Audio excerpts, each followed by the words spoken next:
Hello everyone, welcome back to the channel. Today I'm going to tell you how to turn off ad personalization on Android.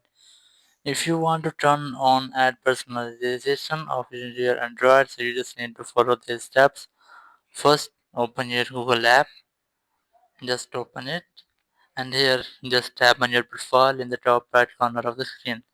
Tap on it, and now tap on manage your Google account, and here look for data and privacy. Yes, that, tap on it. Now scroll down, and here you will get the option of My Ad Center.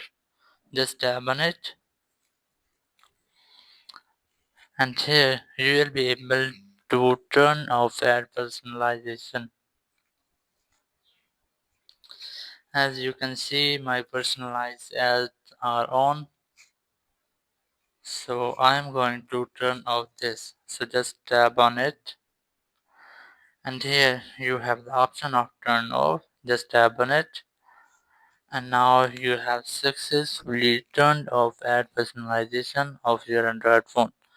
Thank you very much for watching the video. Until the next video, bye bye.